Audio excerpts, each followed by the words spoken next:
the button on YouTube. It's Monday morning. It's Monday morning. That's right. And we are going to be talking all about the YouTube algorithm.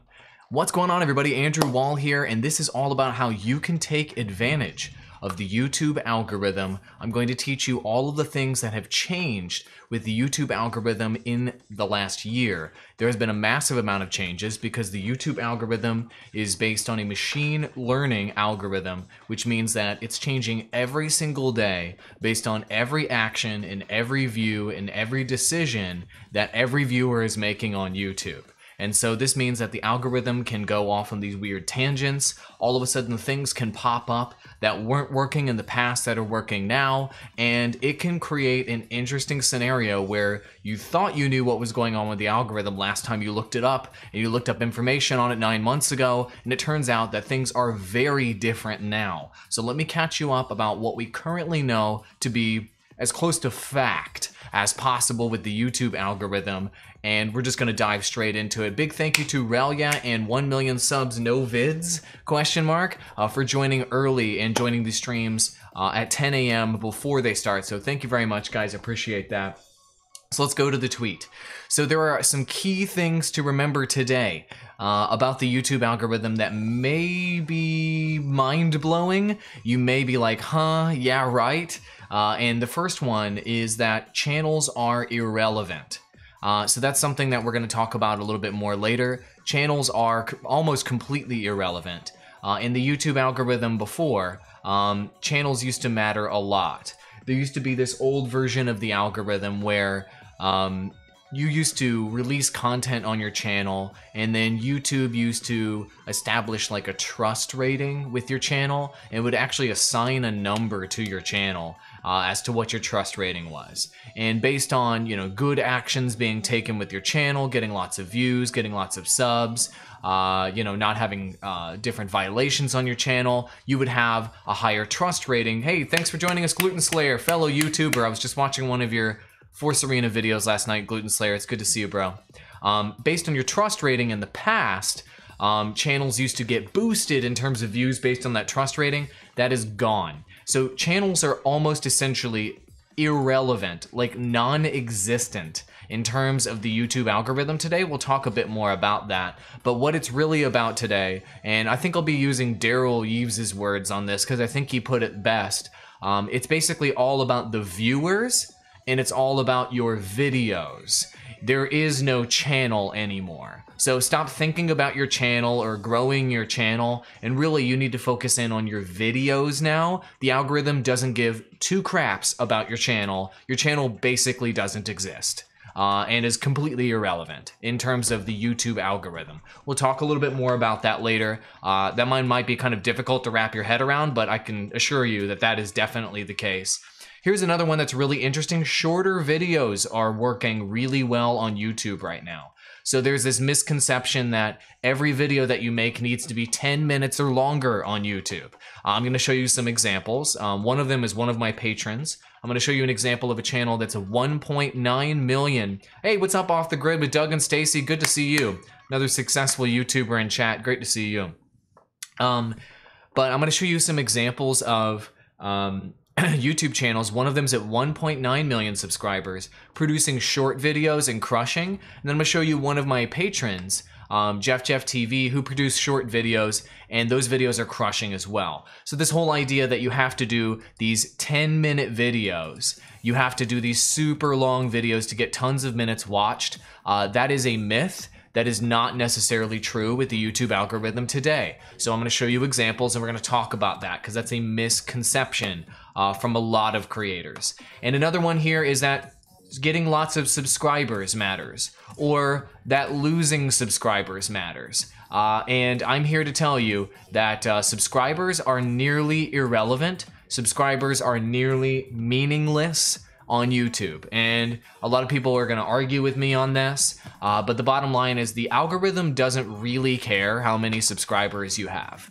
It doesn't really care at all how many subs you have.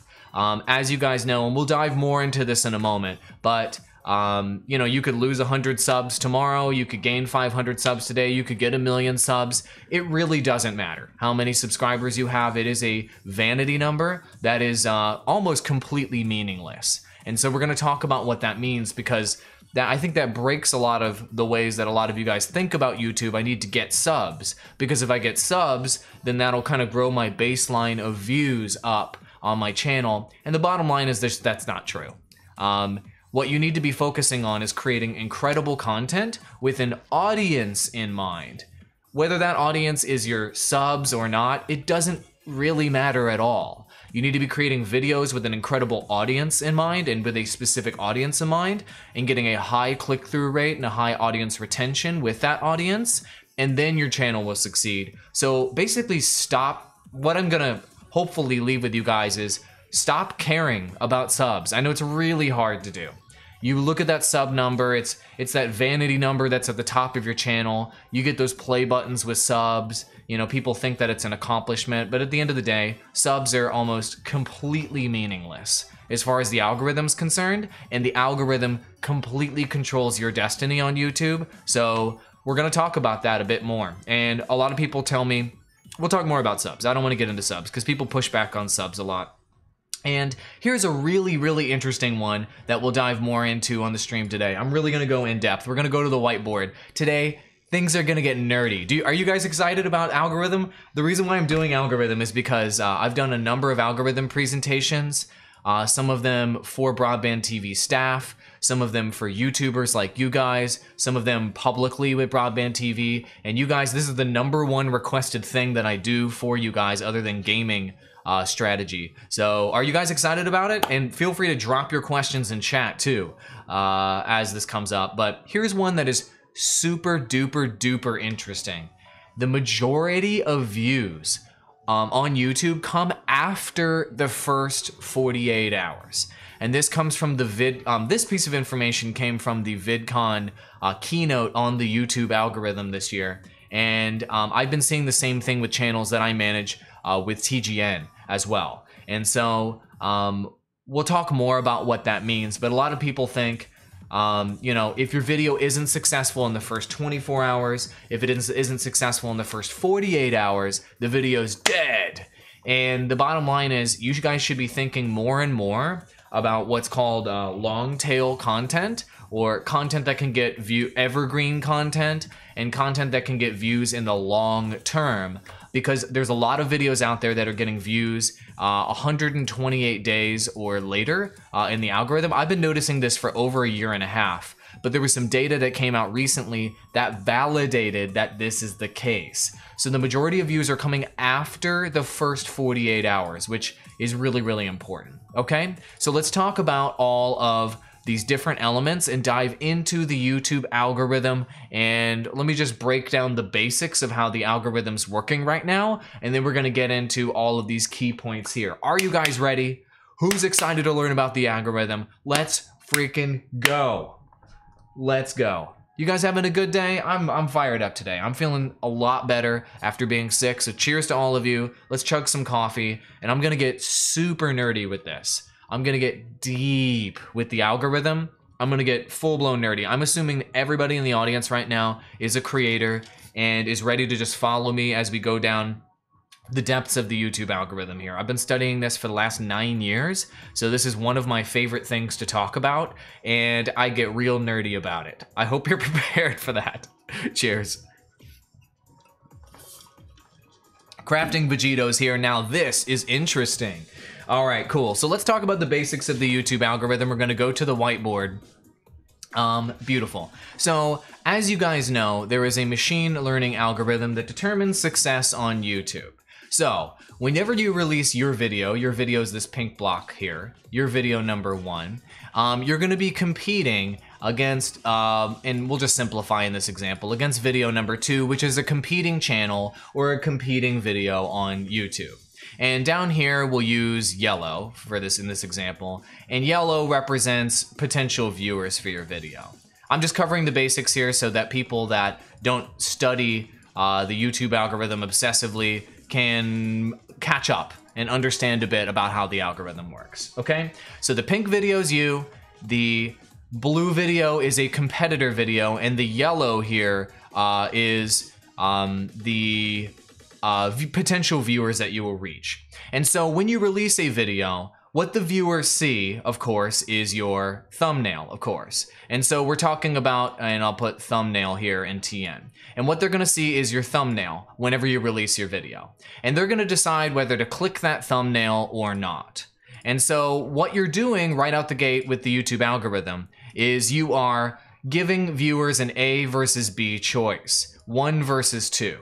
And it's your thumbnail versus the competing video's thumbnail.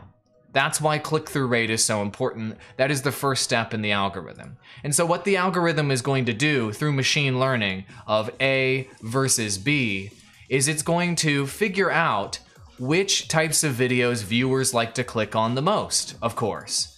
And it's doing millions and millions of A versus B calculations every single minute. And what it's doing every single time it gives an A versus B decision for a viewer, if a viewer goes to video A, hopefully that's your video, that means that video A will be served in the algorithm more often than not. But here's the really, really important thing that you guys all need to know, and that is the reality of YouTube. If your video is video B and viewers do not click your video on YouTube, the algorithm is going to punish your video and is going to stop serving it as much. So the way that YouTube is currently working and the way the machine learning algorithm works, it's not friendly. It's a video battle, essentially. It's a battle for attention is the way that I want you guys to think about it every single time that you release a video. It's a battle to the death of your video, video A, versus someone else's video, video B. And you want to beat their video. If you don't beat their video, your video dies. And their video thrives and lives. It's like nature, right? The alpha wins. And so the machine learning algorithm is going to constantly learn which videos are getting that click-through rate out the gate with those A versus B decisions out the gate. So that's why things like click-through rate, basically people clicking thumbnails, we're gonna write that down, click-through rate, is so incredibly important because that is the first phase of battle essentially with your video versus someone else's video on YouTube. And the machine learning algorithm has realized that the #1 determinant as to whether somebody clicks your video or not, of course, is your thumbnail, right?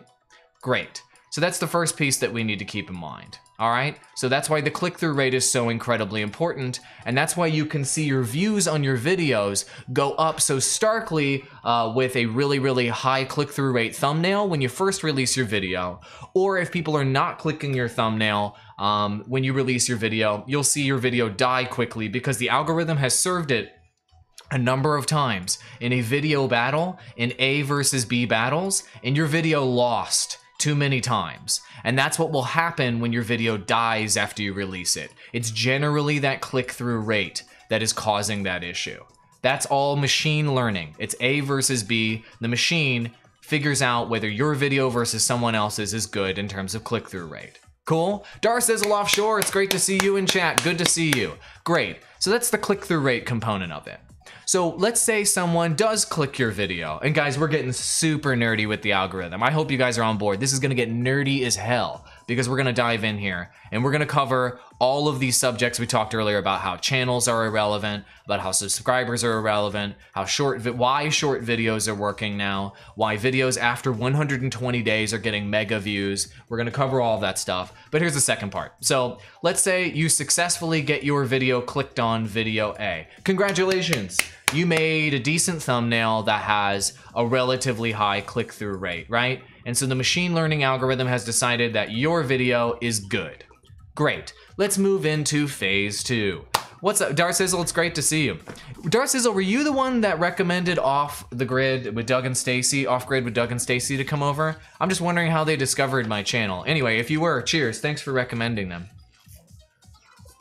Cool. So let's assume that you have that good outcome. Somebody clicks your thumbnail, somebody goes to your video, great. What happens next?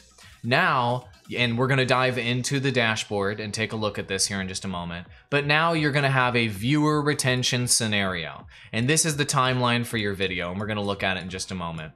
And let's pretend each one of these ticks is a minute in your video. So viewers are going to show up. They're going to click your video. And then they're going to start your video up here. And up here is 100%. And we're going to go look through. And we're going to look in the dashboard. And I'm going to show you how to analyze this. And down here is 0% retention. So all of your videos are going to start out with 100% retention, obviously, because everybody's watching it as soon as your video is released. Sweet. All right, so one of the reasons why I tell you guys to use the triple hook on YouTube is you hook them with your thumbnail, you hook them with your title, then they click. You have 100% audience retention when your video starts. So the triple hook here at the beginning of your video is reinforcing what you said in your thumbnail and your title at the beginning of your video to retain viewers as long as possible at the beginning of your video. And as they watch your video, and over time, you will see your audience retention decrease. Sometimes it will go up, and generally it's going to decrease over time until the end of the video. And so what you're going to want with YouTube today is to analyze the points, and I've talked about this before on my channel, to analyze the points where your video decreased in terms of retention, increased in terms of retention, and then generally trailed off. And generally the actions that you're going to want to take with your video are to do less of the things that happened when the retention decreased in your video, more of the things that increase the retention in your video, and of course, you want to cut off your video as soon as you see that downward slope at the end, right? The whole point of me telling you all of this is, why do you want to do that? We already established that click-through rate is critically important for all of those viewer battles that are happening on YouTube.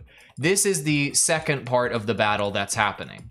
So let's say your video on YouTube, which in this example is video A, has a 10% click-through rate, right? That's your video, right there, the blue video, right? And let's say a competitor's video on YouTube, video B, also has a 10% click-through rate. Well, then how does YouTube decide which one of these videos it wants to push through suggested? What is the next thing that it's going to look at to determine whether it should serve video A versus video B in the machine learning algorithm? Guys, go ahead and put in chat what you guys think is the big determining factor as to what it should do next. We already know click-through rate is step 1. What is step 2 in the YouTube algorithm? What is the next thing that it wants to use to determine whether it should serve your video if two videos have basically the exact same click-through rate in this super battle to the death of videos? Put it in chat. I want to know what you guys think, and I'll read a few comments while we're waiting, because this is critical. And then we're going to move on to the specific algorithm concepts after that. You have no videos, but you don't worry about losing subs, but you did have vids deleted and you didn't get paid. I'm sorry to hear that. 1 million subs, no vids. Zaz Axe, it's good to see you. It's like a family reunion in here. Yeah, they dropped a tweet about my show. That's how you discovered me. Awesome. That's awesome, Off the Grid. Thank you for the recommendation, Darcizzle. I really appreciate you guys.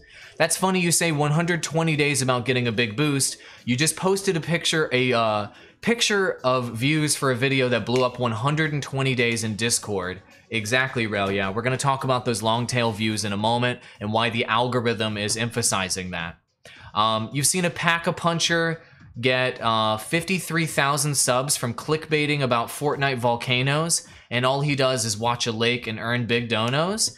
He doesn't even read $40 donations, but does read too. Yeah, so Pack-a-Puncher is another example of someone who is using clickbait and has that extremely high click-through rate in comparison to his competitors. And because his click-through rate is probably like 20% or more on his content, I saw him this weekend, yeah, in a single live stream, he was getting 53,000 subscribers per live stream or more, which was insane. I saw one live stream where he got like 85,000 in one stream, and it's because of his superior click-through rate. And people click the video and then they wait to see whether the volcano thing is gonna happen. So he's definitely taking advantage of insane click-through rate. So Relia says retention rate would be the next you'd imagine in the battle. That's right. So click-through rate is step number 1. And then step number 2, of course, is your average view duration, or your AVD. And so if your video A, has an average view duration, let's say that's like 80%, and is something like 2 minutes, we'll use in this example. And I'm gonna do terrible math here. And let's say that your competitor video has 100%, and my math is going to be wrong here, and it has 2 minutes and 30 seconds. I don't know if that math adds up. Then your competitor's video is going to beat your video. And it is very possible that your competitor's video is going to crush your video, and it's possible that your video will die in terms of views because there's a better video about that topic that has a higher average view duration than your video, and your video is going to die. So basically what we're concluding here is the machine learning algorithm is making A versus B decisions, and click-through rate is the first phase of battle that you're going to have. And the second one is going to be your retention, or your average view duration. That's the second phase of battle. Here's the really clear thing to remember here, guys. No other phase of battle matters at this point. Your likes don't matter, your subs don't matter, your comments don't matter, your cards don't matter, your playlists don't matter, your tags don't really matter. Like, these things don't really matter. It's all about your click-through rate and your retention in these battles. The algorithm cares about those two things above everything else. That's 90% of what matters on YouTube right now with those A versus B decisions with the algorithm. Great? So we all caught up on the basics of the machine learning algorithm. We're good? Beautiful. So let's go into some of these more advanced conclusions that we can make based on the algorithm today.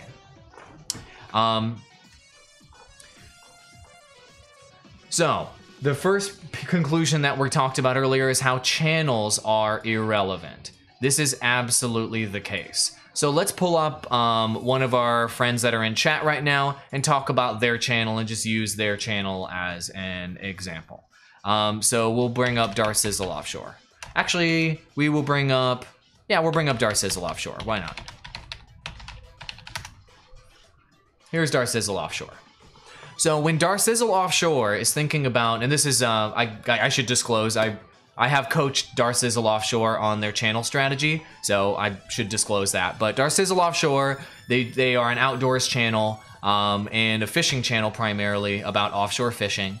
So when they're thinking about their channel strategy, they should stop thinking about their channel. Their channel does not exist. Their channel doesn't matter at all. Nobody cares about their channel. The algorithm certainly doesn't care about their channel. Their channel virtually does not exist at all in terms of the algorithm. And what does matter with this particular channel, I guess we could say, I hate using the word channel because we don't have a better word for it. What does matter are their individual videos and focusing on the performance of their individual videos. So when I was talking to them and giving them advice on their channel, I'm not gonna, go into incredible amounts of detail. What we ended up talking about the most was we talked about their branding and their brand positioning, but we primarily talked about how they can optimize the performance of their individual videos, not of their channel overall. Because there is no way to optimize a channel anymore, because channels don't exist in the YouTube algorithm. So the types of things that you would want to talk about with someone like Darsizzle Offshore would be the things that we talked about earlier, right? We want to talk about how they can increase their click-through rate on their videos, for example. So we talked about different types of thumbnails and things that they could use and different tactics they could use with their thumbnails, right? And how they could use better thumbnail and title combinations. We also talked about how you can use better titles to complement that, etc. Using things like the triple hook in order to improve that format to get audience retention. There's literally nothing they could do with their actual channel itself that could actually increase their performance in a measurable way. So don't spend lots of time on YouTube right now on doing things like, how do I optimize my curation on my channel? I mean, the amount of traffic that you will get from your actual channel, people navigating your channel, the most watched female angler in the world. Most watched female angler. So don't spend lots of time on your curation on your channel. It's not going to make that much of an impact. Don't spend lots of time on optimizing your metadata in your about section on your channel, just do it once, maybe update it once per year right here. Don't spend a lot of time updating your channel tags on your channel, maybe optimize it and do it once per year. These things are not going to have a major impact on your performance. Best case scenario, optimizing the different elements of your channel, even things like cards. I'm including things like cards in your channel. Seriously, these are all like channel functionality, platform functionality. Best case scenario, guys, things like cards, things like end slates. These are all channel functionality. End slates, things like playlists. Let's go ahead and pull up playlists here. Things like your curation. Things like your about section. Things like your channel tags. All of those things. Your channel tags. At best, those things are going to drive a single, oops, I misspelled channel down there. That's embarrassing. At best, those things are going to drive a single digit percentage, 10% or less of your traffic for your channel moving forward, okay? Optimizing the things will give you 10% or less. So do not spend more than 10% of your time optimizing those things. Think about the amount of time you're spending on edits with your end slates, on your cards, on managing your playlist, on managing your channel, obsessing at looking at your channel, arranging those things there, etc., etc. 10% or less of your traffic is going to come from that. If you're able to get 9% traffic from all those elements, from your cards, your end slates, your playlists, and all of those extra functionality, you are a god. If you get like 8-9% on your channel, okay, you're doing incredibly well. So don't spend more than 10% of your time working on those things. Instead, you should be spending 90% of your time or more on doing what? On increasing your click-through rate and increasing your audience retention. Because focusing on channel functionality is going to have a minimal impact on your channel, okay? So let's go ahead and talk more about those other functions that we talked about earlier, all right, or those other things in my tweet. Short videos working. Are we all clear on that about how channels are basically irrelevant? Like a channel is just like a housing, essentially, for your individual videos. And your individual videos are going to be connecting with individual viewers. But there is no component of the YouTube algorithm that you can use to optimize your channel. Channels are gone, guys. Channels don't exist. So we're just going to use channel as a way to talk about a collection of your videos. Okay? That's the way that it works now. Short videos work. So here's something that is mind-bending. People have been talking about how 10-minute videos are everything on YouTube. You've got to do 10-minute videos. You've got to. Why? Because you can get mid-roll ads. Why? So that you can get more minutes watched. So let's talk about how this is not necessarily the case anymore, and about how YouTube is rewarding short-form content. So this channel right here called ProZD is an example that throws all of that. You have to have a 10-minute video or longer out the window, okay? And I'll show you a smaller example as well. And these videos have an extremely high audience retention percentage and a great average view duration versus the actual duration of the video. KP Danny, welcome to chat. Havoc to your face. Really quick, I do have a new patron and I want to play the notification while you're here. Here we go. There it goes. We've got a new $25 patron. Want to give them a quick shout out really quick here while we're here on the stream. Big fan of the channel. Oops, somebody that discovered me on Twitch right up here. That's why I'm restreaming to all these platforms. Thank you very much for joining me on Patreon. $25. Thank you very much. I'm going to be doing a legendary channel review for them soon. And if any of you guys want to become my patrons, here you go. There's a link to my Patreon if you want to check that out. But big thank you to Havoc for joining. Thank you very much. So here is something that is a short video channel that's going to throw in your face that 10-minute video duration. So look at some of these videos on this channel. Right here, you've got a 36-second video that is getting 135,000 views. Here is a 40-second video that is getting 1.8 million views. Here is a 1 minute and 30-second video that's getting 158,000 views. Okay, and these are next to videos that are 24 minutes that are getting comparable views. Pretty incredible stuff. How is it that a 47-second video got 1.8 million views? That doesn't make sense. I thought YouTube liked long videos. Look at this one right here. This one's 13 seconds long. How is it that that video got 377K views? How is that freaking possible? I thought the YouTube algorithm required 10-minute videos or longer, 20-minute videos, long videos. It needed insanely high minutes watched.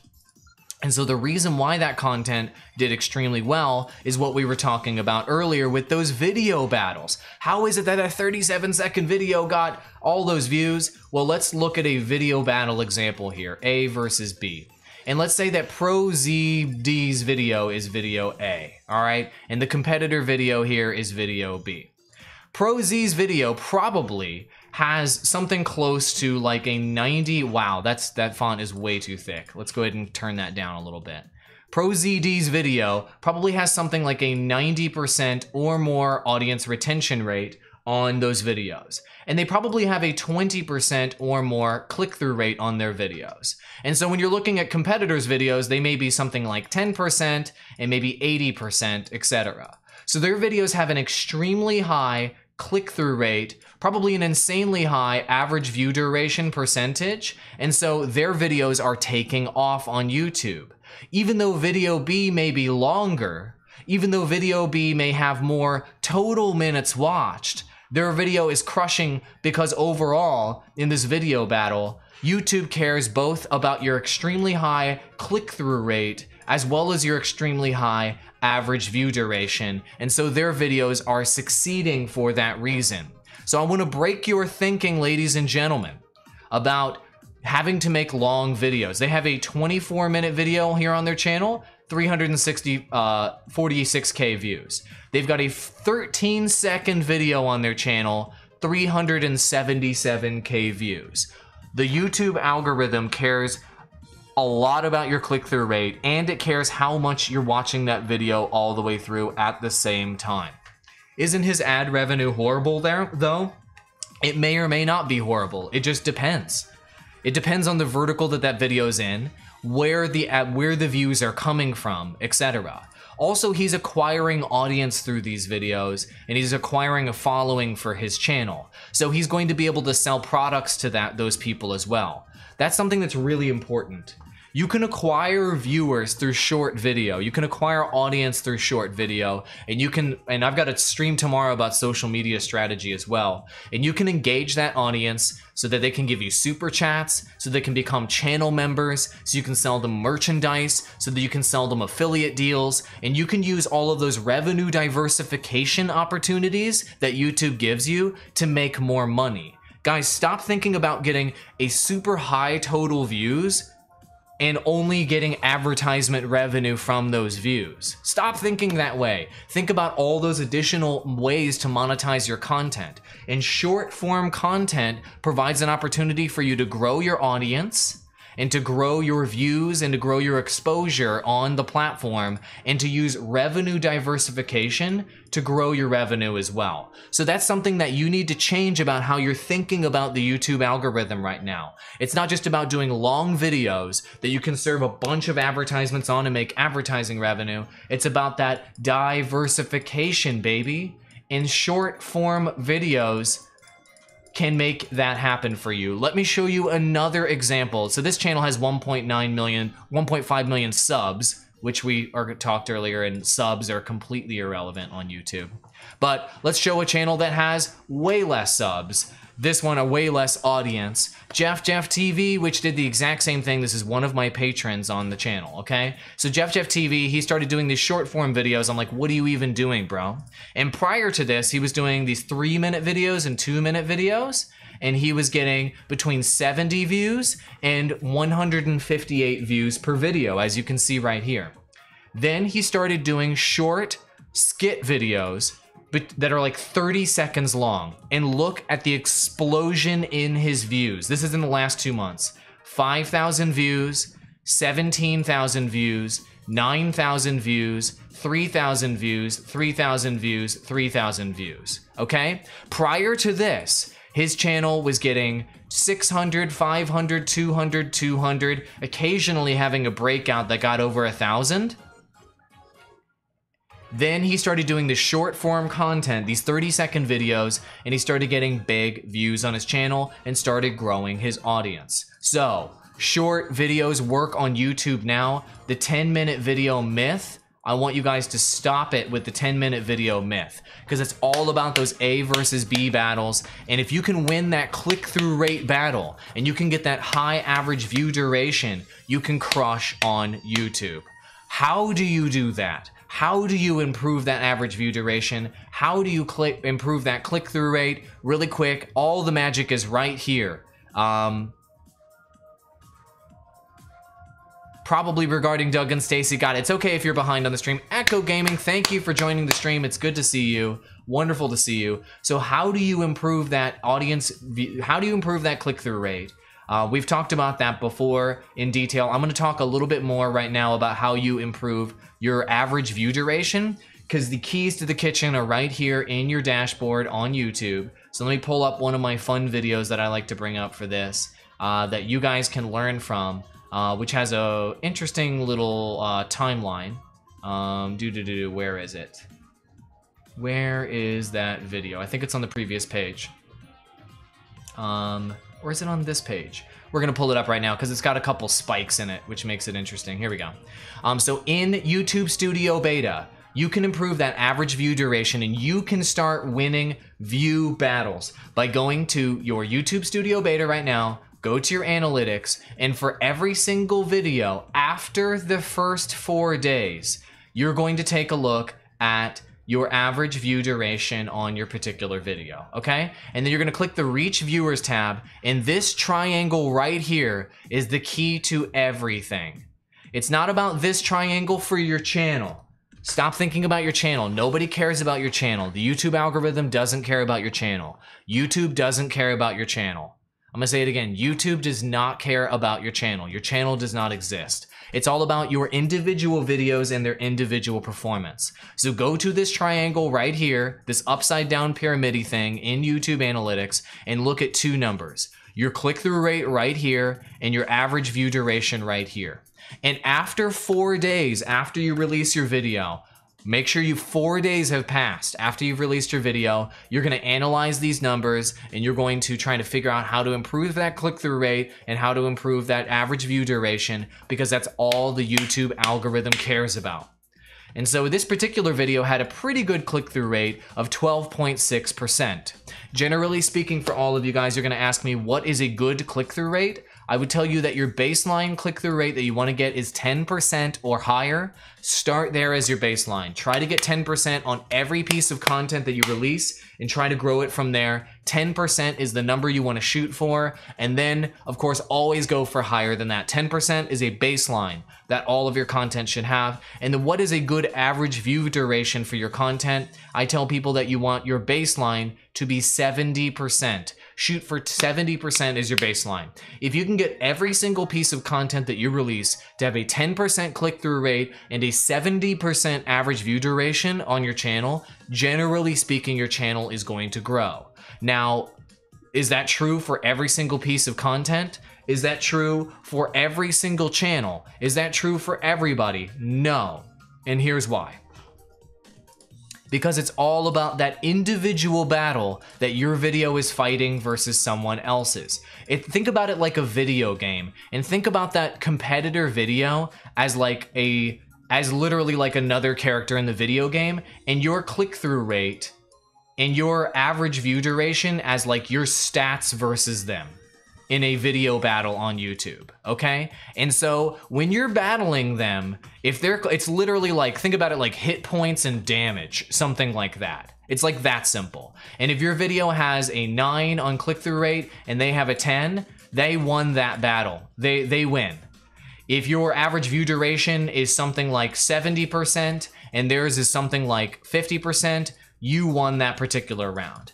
and the combination of those statistics and those A versus B battles, YouTube will decide which video they're going to serve or not. It's literally like a freaking video game. And the keys to figuring out how you can win all those A versus B battles are right here in this triangle. But the most actionable insight that you can take is when you look at your interest that your viewers have and you click this audience retention chart right here. And I've talked about this before, and I'm going to emphasize a few tricks that you guys can use here, which are really, really important for winning those battles. Are you guys enjoying the algorithm talk? We have a bunch more concepts to go through. I'm trying to cram this all into like 20 minutes here, or 20 more minutes, because we have to talk about how subscribers are irrelevant. We also have to talk about long tail views on YouTube as well. All right, we're gonna hit all of them. I'm gonna hit all of the key points here and try to dispel all those things you did that are wrong and emphasize all the things that are right to change your thinking. I've only got 1 hour to cram it all in here, so I'm trying. So when you look at your timeline, you have that 100% audience retention when you begin your video here in this timeline. All right, so what you're gonna do is take a look at those valleys and see the boring stuff that you did in the valleys and see when your video started to decline right here. And you're gonna also take a look at what happened at the most interesting part in your video.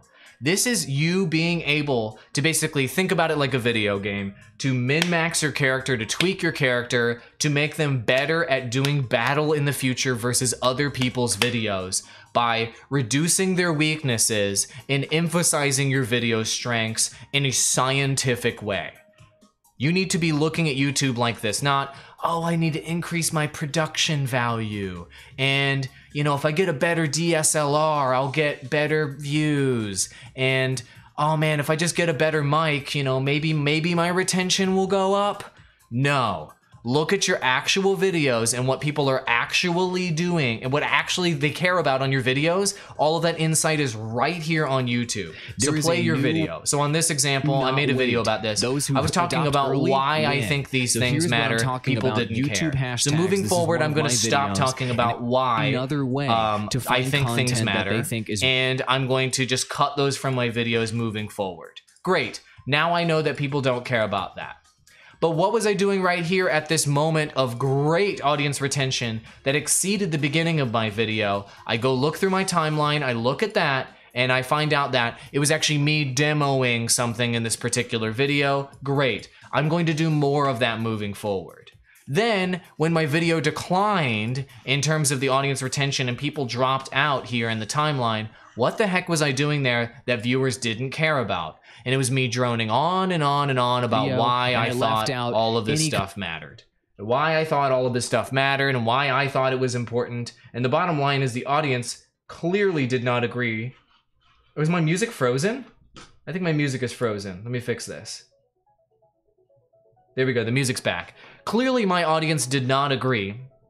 Do you guys hear the music now? Please confirm in chat. Clearly my audience did not agree, so I am now going to cut my videos off right here so that moving forward, I'm not droning on and on and on and on. And had I made those changes to my video on this particular video, and moving forward, if I make those changes, my average view duration would increase to 65% plus by making those simple changes. These are action. I just turned the music back on, so you should be able to hear the music now. Yeah, I can see it there. You should be able to hear the music now. Please confirm. And turn it up. There it is. The music should be back. The music's good. Okay, good. All right.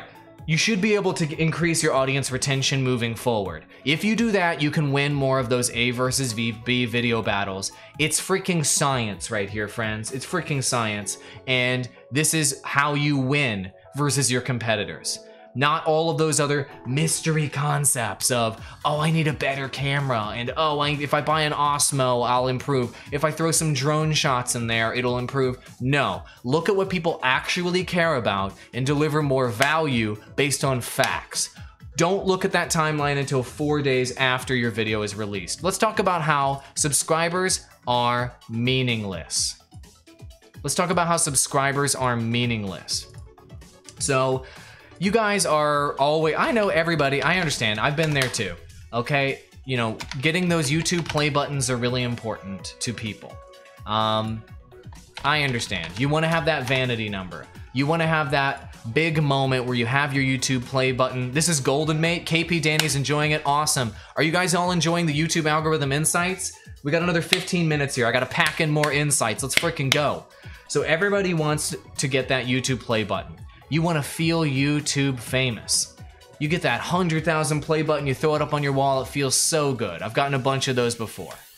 You get that golden button, I've gotten 2 of those before, and it feels real good, right? Oh, I got 1 million subs, it's great. Maybe one day you can get that diamond play button or your PewDiePie button, and you feel like you're a huge success. Okay, maybe you get emotional payoff for when you get those play buttons. But the bottom line is that the YouTube algorithm doesn't care how many subscribers you have on your channel. I'm about to show you on the whiteboard how difficult it is to reach your own subscribers. Follow me all the way through this, okay? I'm gonna show you how difficult it is. I know that a lot of you guys are like, how do I reach my subs and how do I do it? I'm gonna show you how difficult it truly is to reach your own subscribers and all of the challenges that are involved in reaching your own subscribers, to emphasize this point and to really drive home this point of how meaningless your subscribers are, okay? And I'm not trying to be disheartening here. I'm not trying to tell you that all the work you've done to build subscribers is irrelevant. I'm just trying to keep it 100 with you guys. I don't want you guys to focus on the wrong thing. So yes, getting the diamond play button is sick. Getting the diamond play button is freaking awesome. And some people have fame as a goal. You're right, Crafting Vegito. You're absolutely right. But I'm gonna tell you guys right now how difficult it is and why it is difficult to reach your subscribers. Are you ready? We're gonna go to the whiteboard. Do you guys like the whiteboard? I wanted to get like a clean background here to draw some concepts. I kind of like the whiteboard.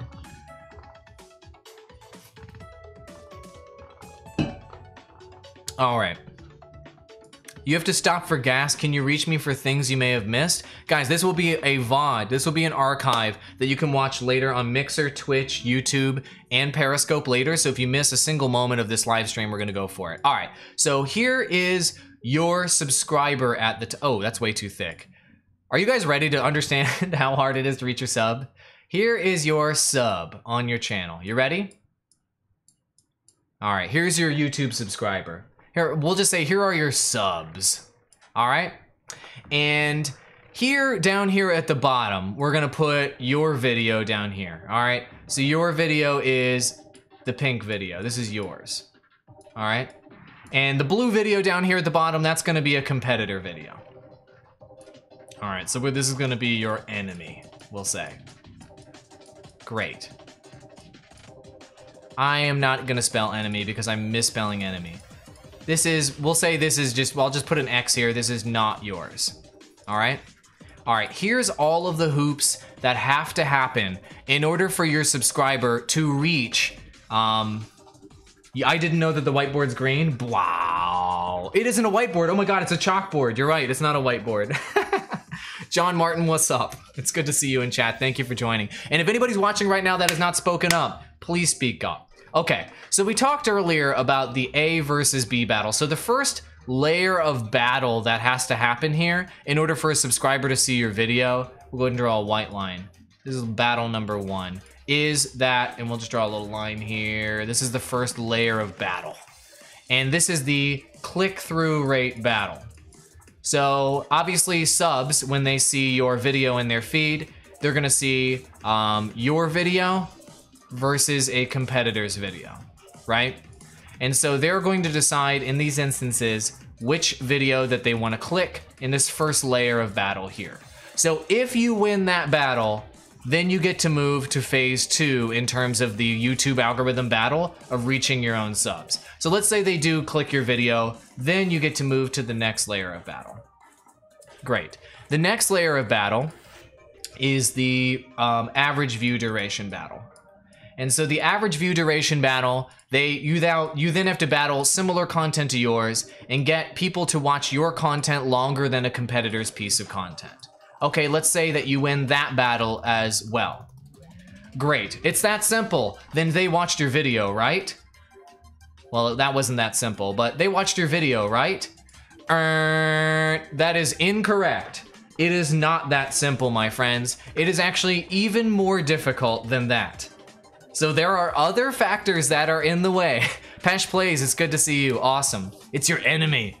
Pesh Plays, it's good. So it's not that simple, unfortunately. So that's why I'm building on all of these concepts to get where I'm at here. So it's not that simple. Unfortunately, there are other barriers that are in the way and other things that are not true about reaching your subs. So let's clear the board. There are other things that are in the way there too for them reaching you. So here's one thing. Let's say that your video, so let's redraw subs at the top. Let's talk about the other barriers that are there in addition to those two extremely difficult to control barriers. So your subs are here at the top. How do they reach, what are the other barriers that are in the way? So barrier number one is the time of day that you release your content, okay? So we're gonna put a little clock here. The time of day that you release your content. So let's say that your piece of content on your channel, you release your piece of content with the Y at 1 p.m., okay? And your competitor releases their piece of content, we'll put an X here for your competitor, at 4 p.m. Are your subs logging into YouTube and to watch fresh content at a particular time of day? If you didn't release your content at the right time, they may not see your content in their feed. But wait, there's more. You're like, obviously. But wait, there's more. It gets even juicier than that. So how long is your video? So we're gonna do a little timeline here. Determines, that's another layer of barrier between your video and in reaching your subs. And so let's say that your subscribers are on bathroom break at work. Okay, and your competitor's video over here is a 1-minute video. And your video is a 20-minute video.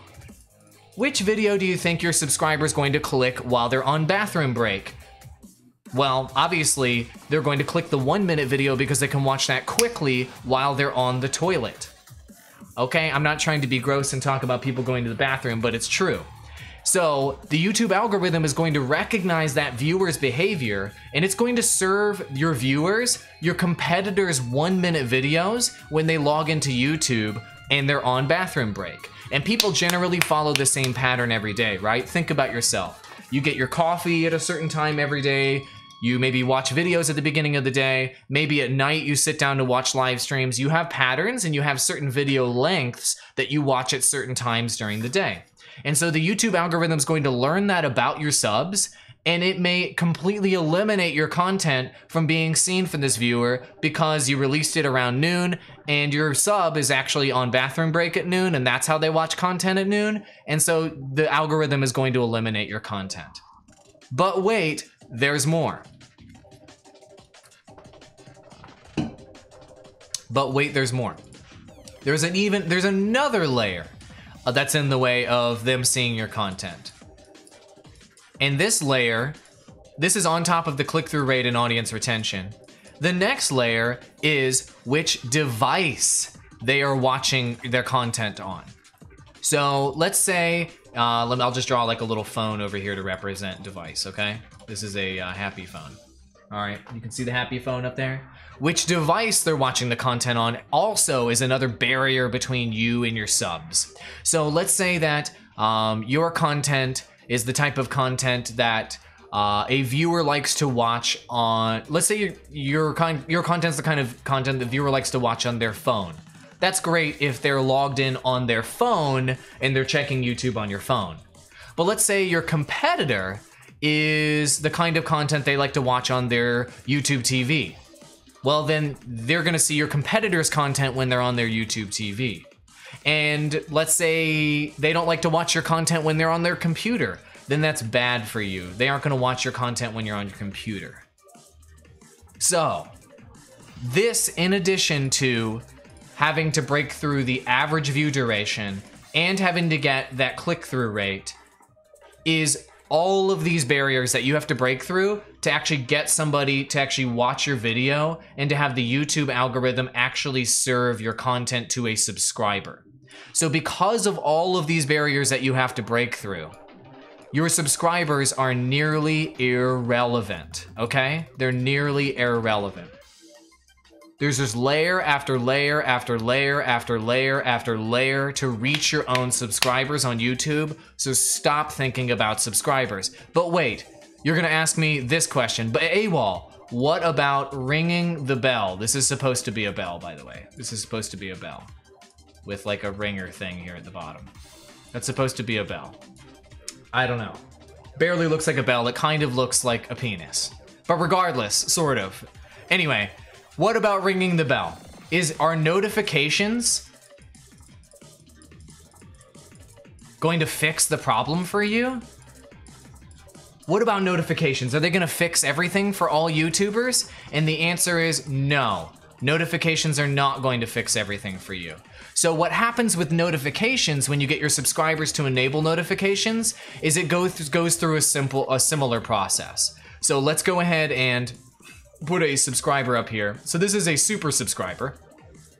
This is a sub with notification, all right? And on this side, your subscriber has to go through all of those hoops that we talked about before. The time that you release the video, your click-through rate, your average view duration, all of that stuff we just went over the last 10 minutes. They have to jump through all these hoops. Great, but the notifications also have their own hoops that you have to jump through.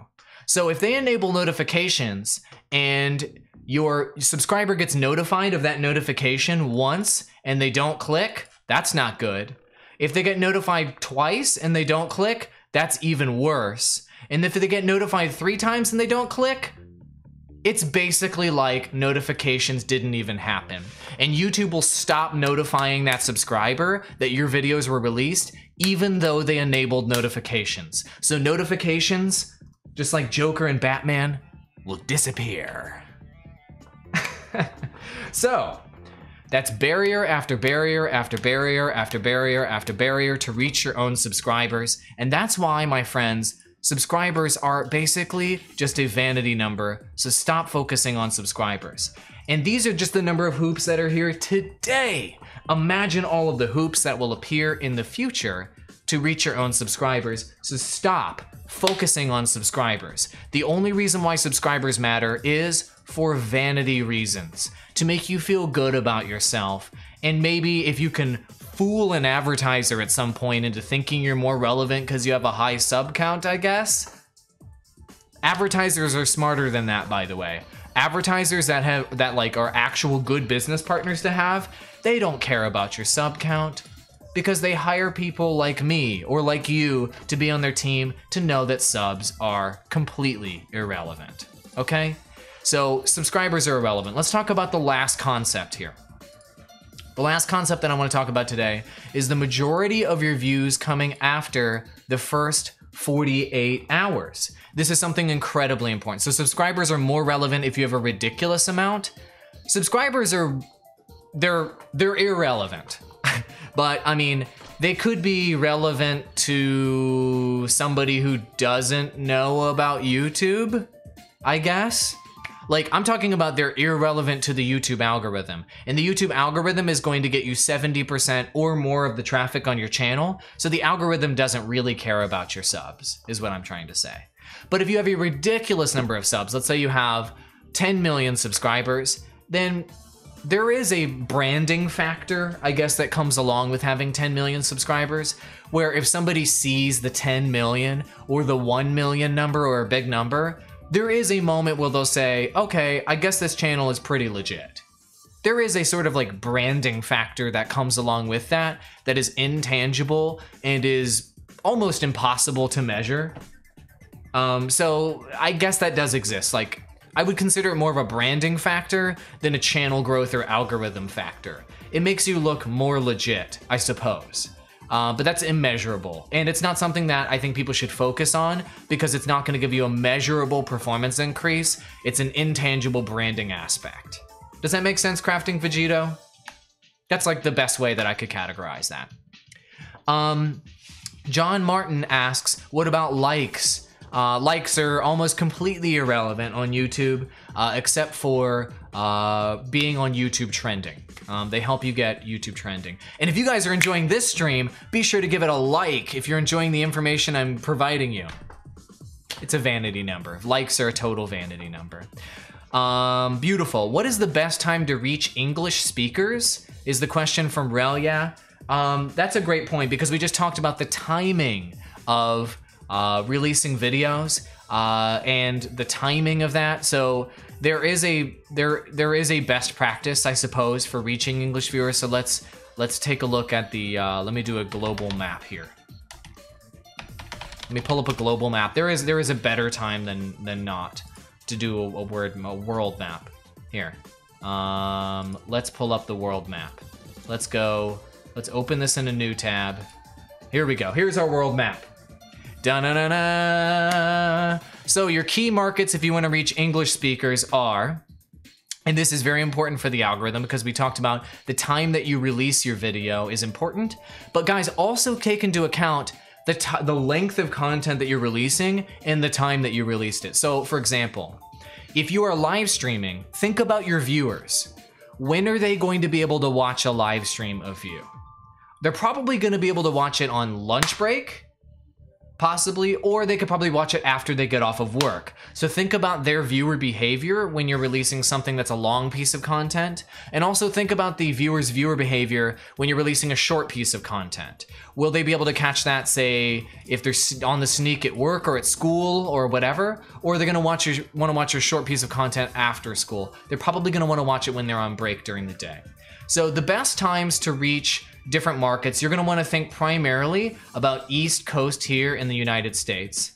Here, there's some key areas. You have East Coast, you have PST that you wanna take into consideration, you have EST, and then there are two other kind of smaller markets that you wanna take into consideration when you're reaching English-speaking market. You've got the UK here, which is gonna be +6 hours from East Coast to reach here to here.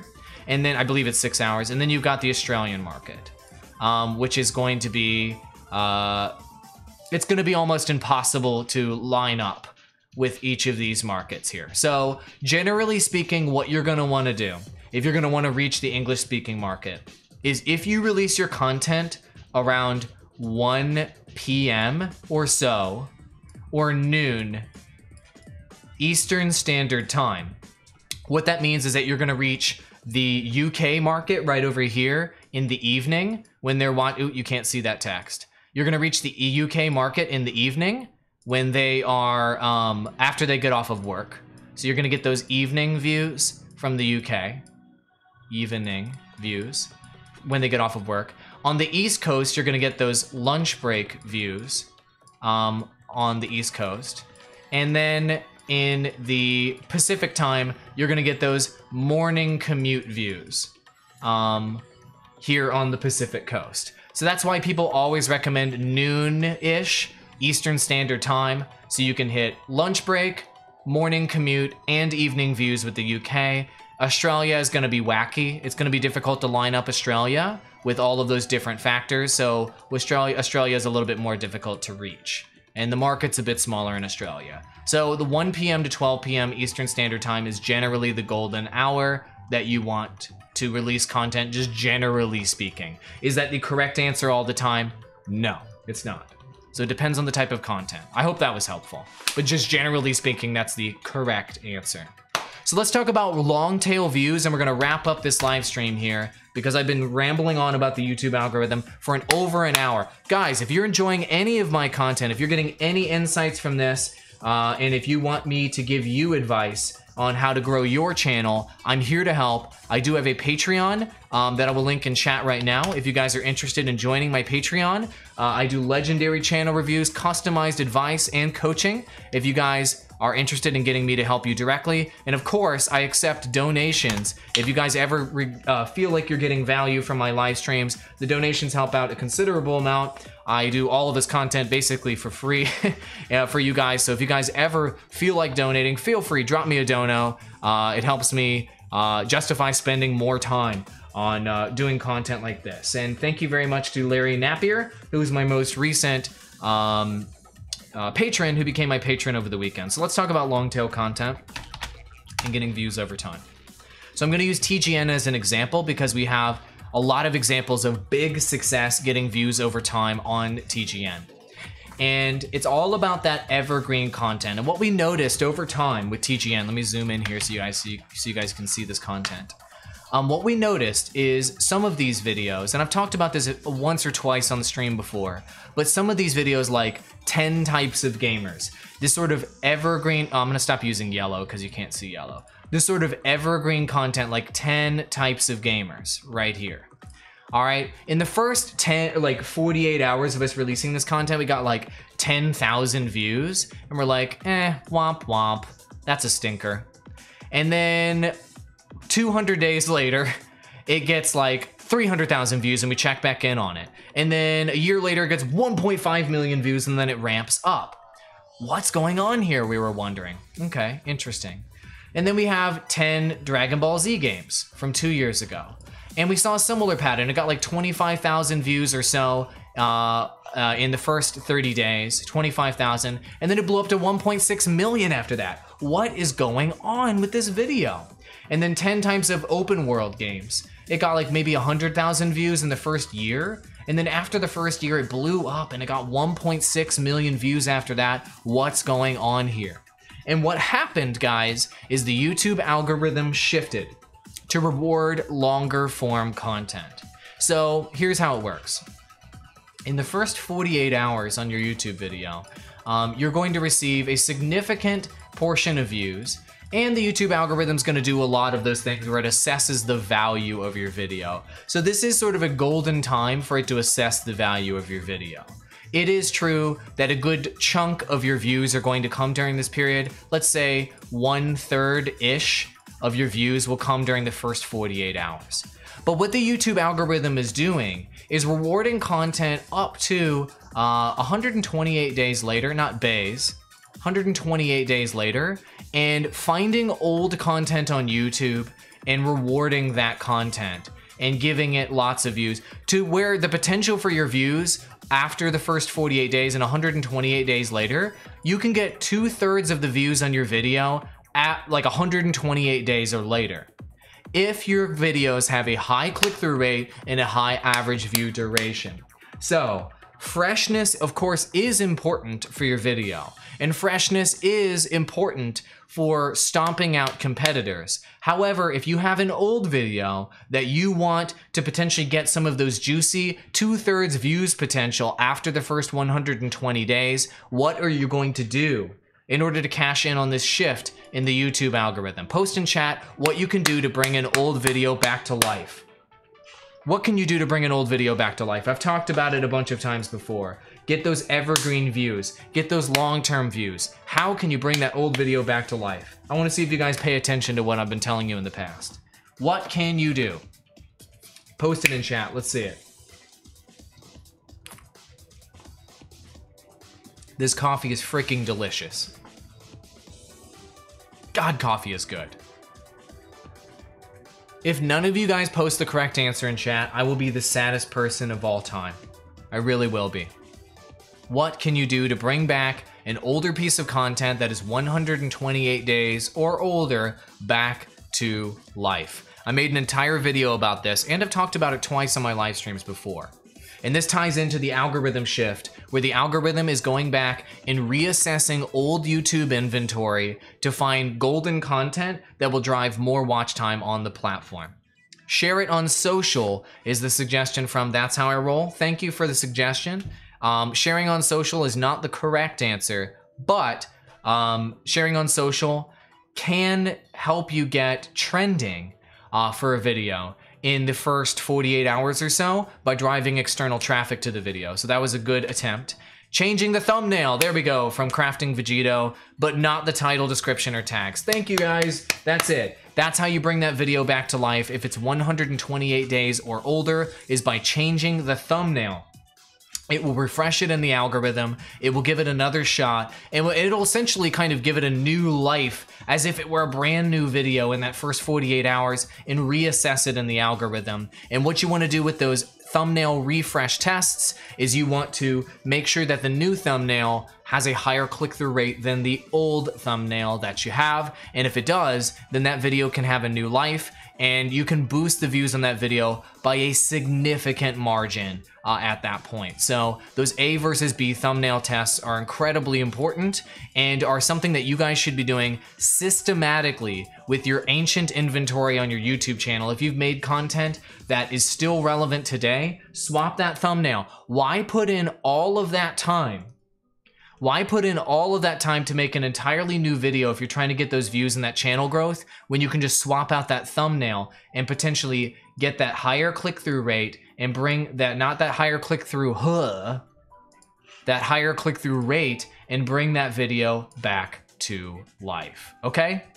All right, guys, this was some of the primary insights that I have for the YouTube algorithm, and I'd like to know your feedback on future insights that you would like me to give, because a lot of the things I know about the YouTube algorithm need to be applied into specific things to drive it home a bit more and to help you guys better understand the algorithm. But really quick, if you guys haven't already, go ahead and share, like, retweet, whatever. Help me get the word out about, I'm gonna share this tweet with you guys there in chat. Help me get the word out about these streams. It is an entirely word of mouth operation here. I'm doing live streams about YouTube on Mixer, Twitch, and Periscope and YouTube.